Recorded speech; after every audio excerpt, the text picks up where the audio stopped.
Capítulo 2. O homem mais rico da Babilônia.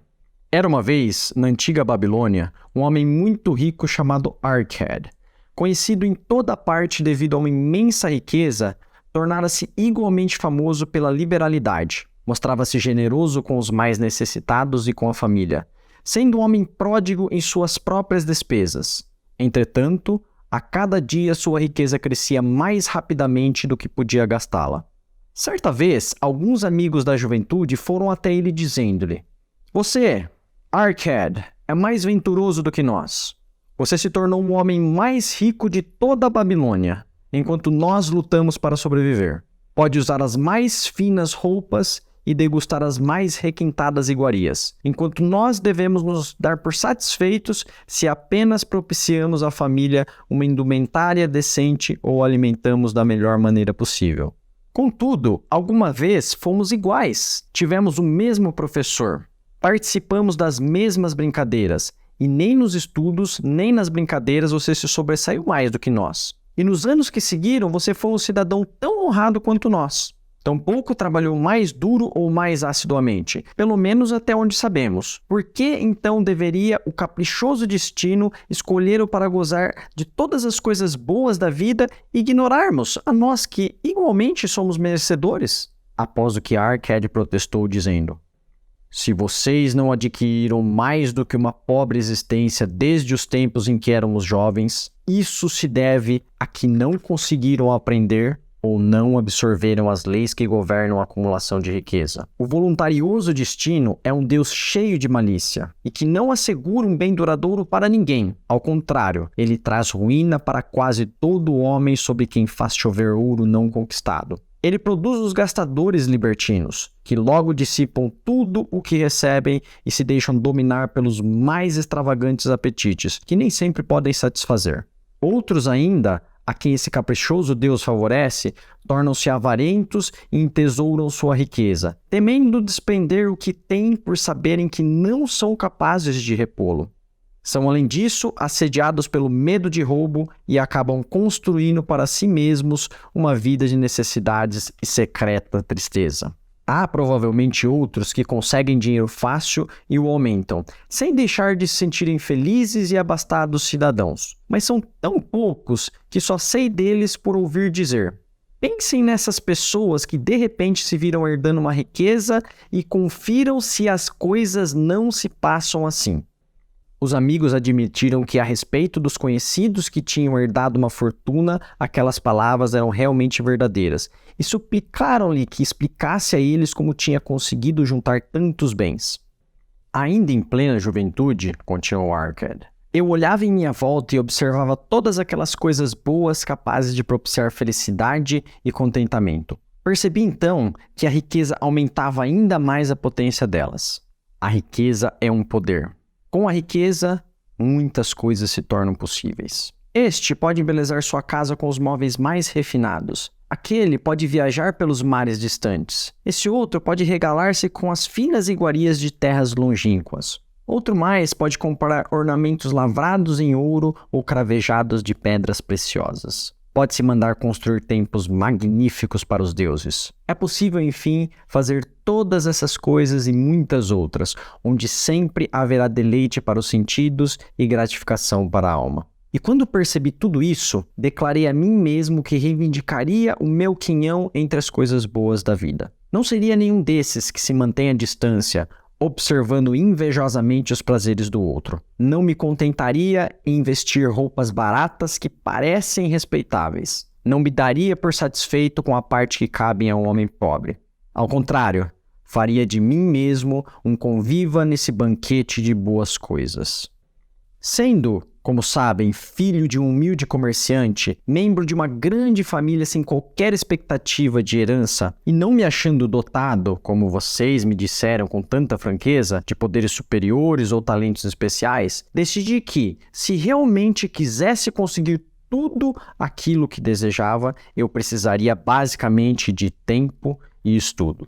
Todos os homens têm tempo em abundância. Cada um de vocês vem deixando escapar tempo suficiente para tornar-se rico. E ainda, como admitem, não têm nada para apresentar senão suas boas famílias, do que, aliás, podem com justiça orgulhar-se. Quanto ao estudo, nosso sábio professor não nos ensinou que o aprendizado consistia em 2 tipos. O primeiro, cuidando das coisas que aprendíamos e sabíamos. O outro, baseando-se na prática que nos ajuda a encontrar aquilo que não conhecemos. Assim, resolvi que iria investigar como alguém consegue acumular riqueza e, quando eu descobrisse, tornar tal coisa minha própria tarefa e realizá-la bem. Pois não é justo que devamos gozar enquanto permanecemos sobre a luz brilhante do sol, compensando os sofrimentos que teremos que enfrentar quando partirmos para a escuridão do mundo de espírito?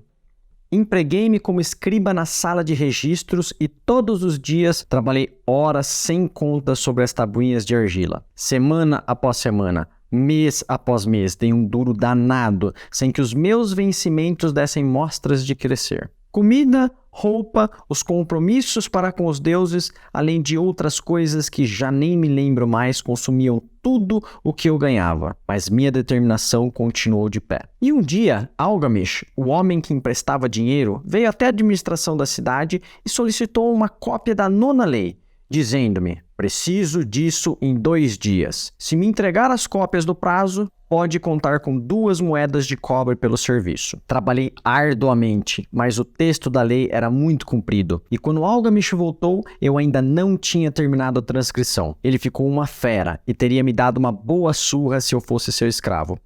Sabendo, porém, que não lhe era permitido agredir-me no prédio da administração, não senti qualquer medo e disse-lhe: Algamish, você é um homem realmente muito rico. Diga-me como posso também tornar-me rico, e prometo-lhe que passarei a noite em claro entalhando as tabuinhas. Assim que o sol nascer, estarão prontas. Ele sorriu e respondeu-me: você é um belo tratante, mas vamos considerar isso uma transação.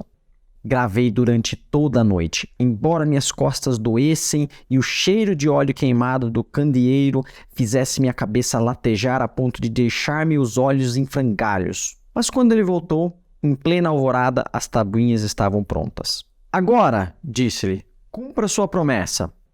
Você fez a sua parte em nossa transação, meu filho, disse-me ele com benevolência.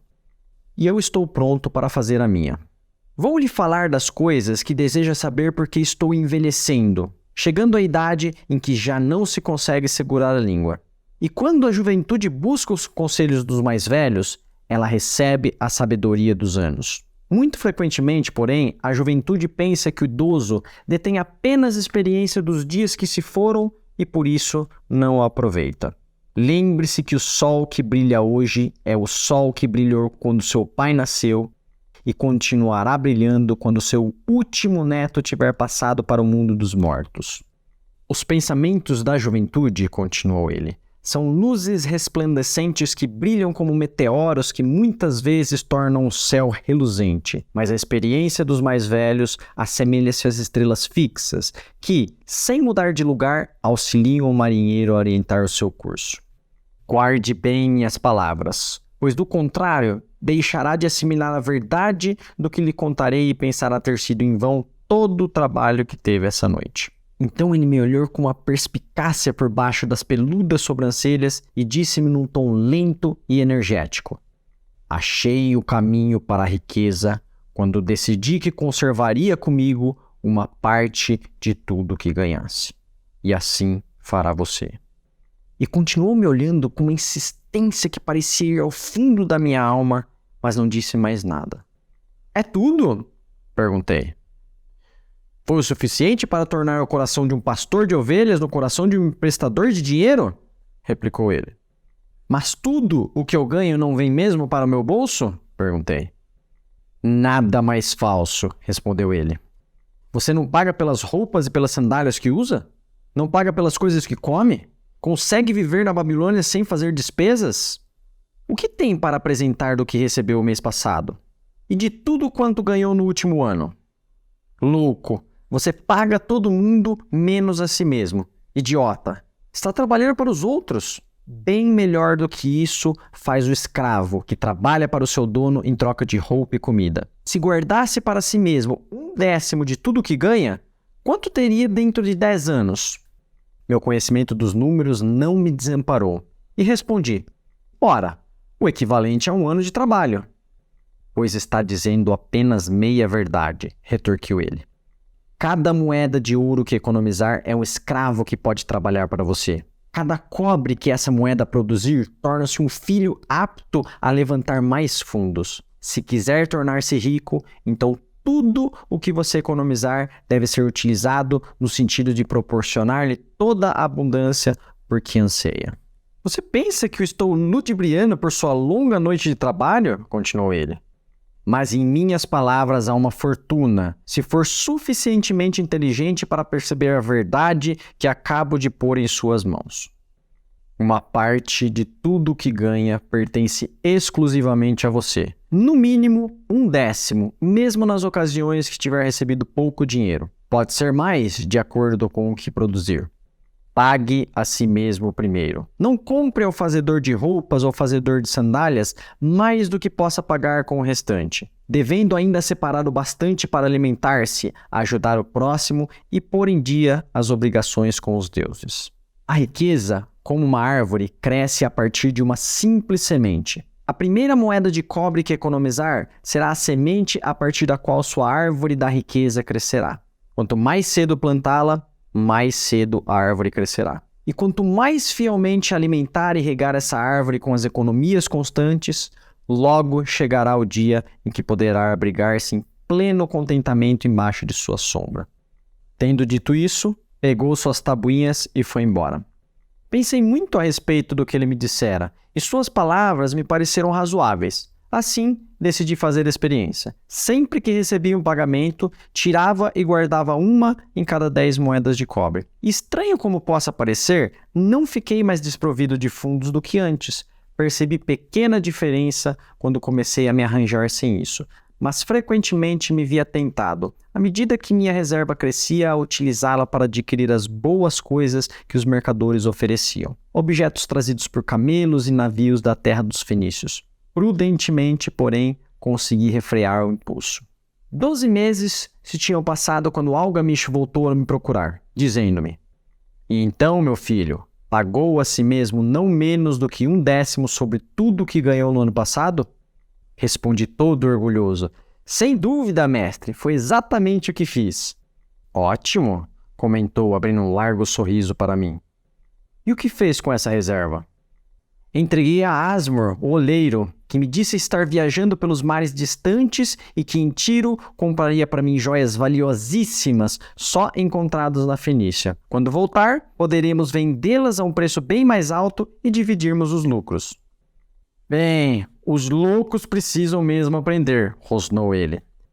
Mas por que confiar nos conhecimentos de um oleiro sobre joias? Você procuraria o padeiro para colher informações sobre as estrelas? Não, por minha túnica, iria até um astrólogo, se pelo menos tivesse cabeça para pensar. Suas economias se foram, meu jovem. Você arrancou sua árvore da riqueza pelas raízes. Contudo, plante outra. Tente novamente, e da próxima vez em que precisar conselhos sobre joias, corra até um ourives. Se quiser conhecer a fundo as ovelhas, procure o pastor que cuida delas. Conselho é uma coisa que se dá de graça, mas deve guardar consigo apenas o que lhe parece valioso.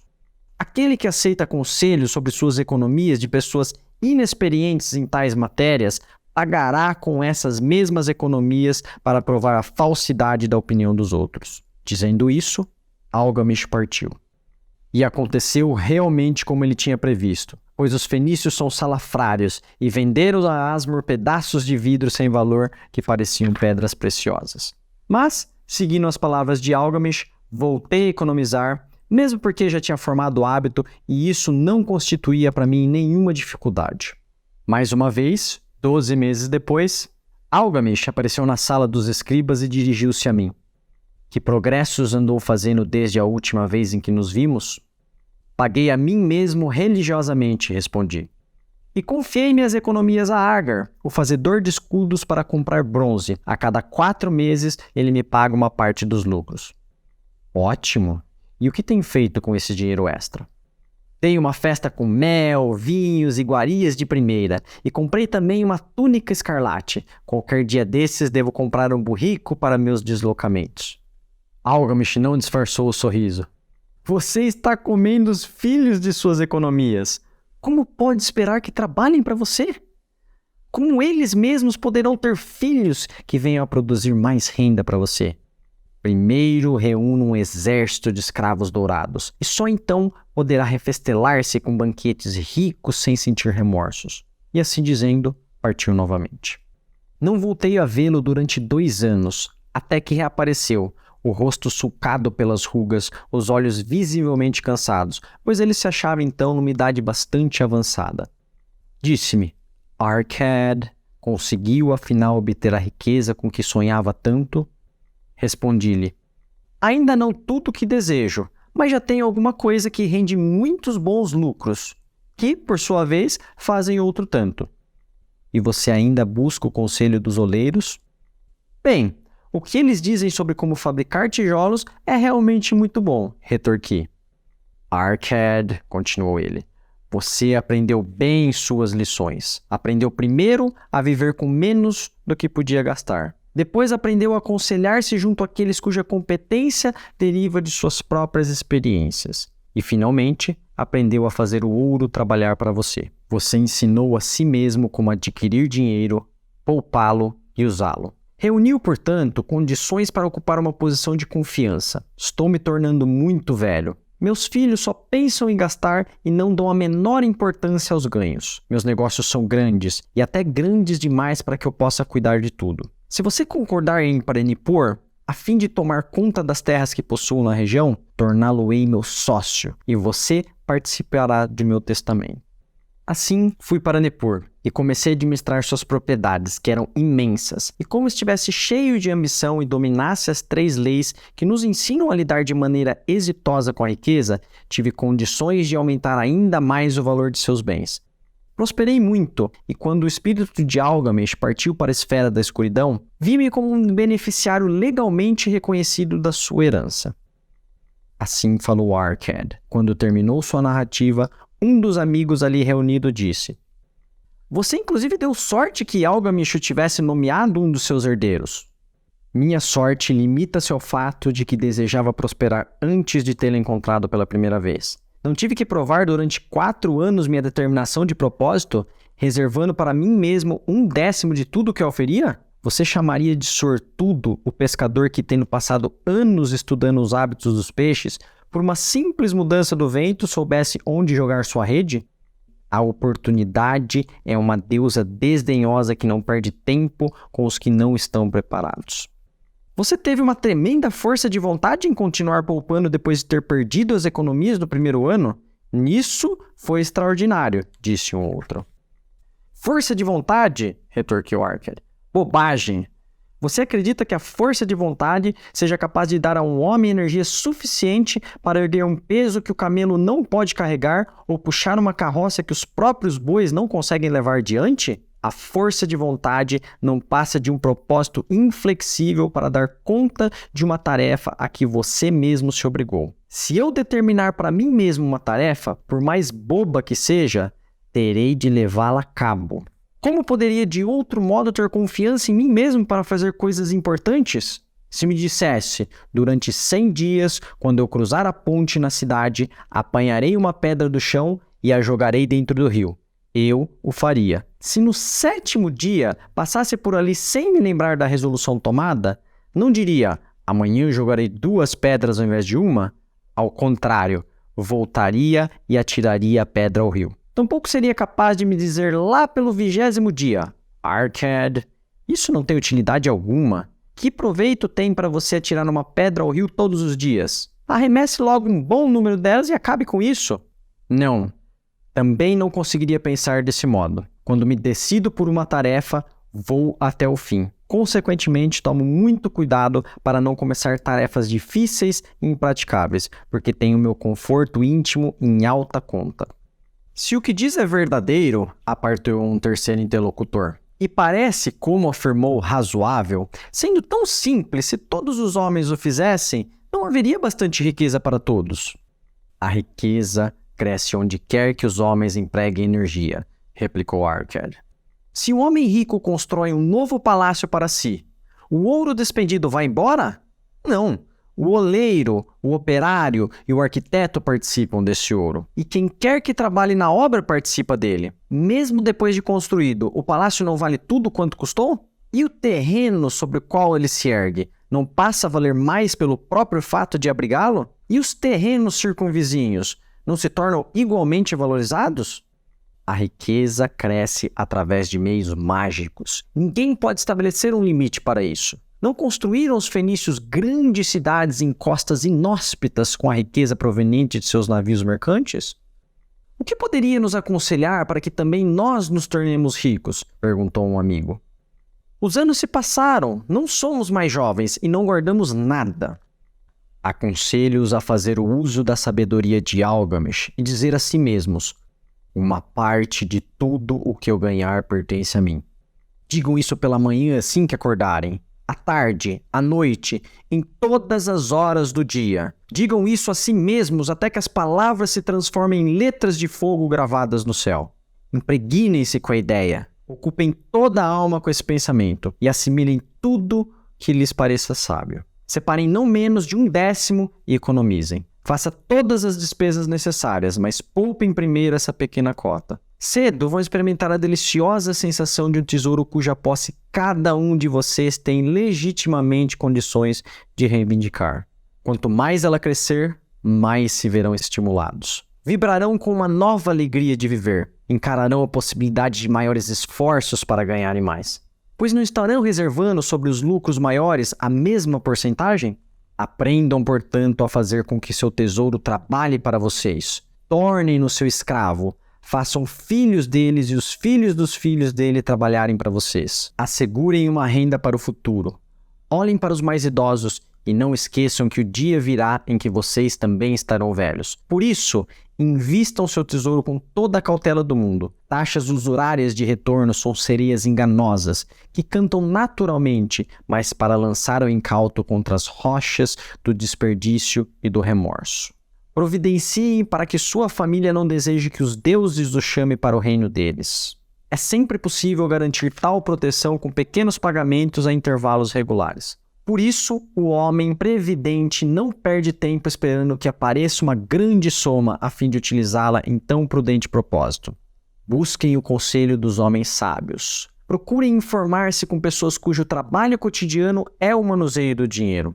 Deixem que elas os proteja de erros como os que eu mesmo cometi ao entregar minhas economias a Asmor, o oleiro. Um retorno pequeno e certo é uma coisa mais desejável que o risco. Aproveitem a vida enquanto estiverem aqui. Não exagerem nem tentem economizar demais. Se 1/10 de tudo que ganharem é o que vocês podem fazer confortavelmente para poupar, contentem-se com essa porção. Por outro lado, vivam de acordo com suas rendas e não sejam sovinas nem temerosos ao gastar. A vida é boa e rica com as coisas que valem a pena e causam prazer.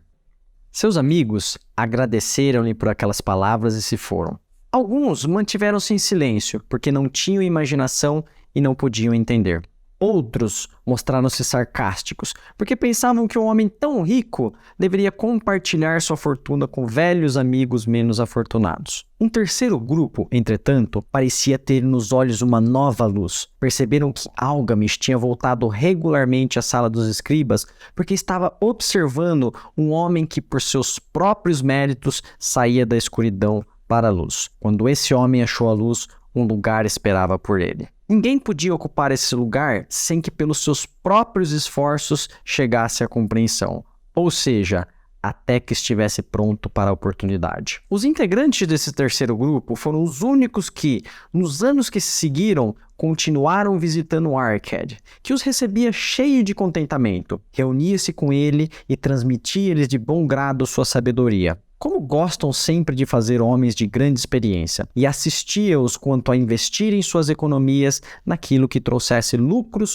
com segurança, evitando que apostassem em negócios que não rendessem dividendos. O momento decisivo na vida desses homens ocorreu quando compreenderam a verdade que tinha passado de Algamesh para Arcad, e de Arcad para eles. Uma parte de todos os seus ganhos pertencem exclusivamente a você.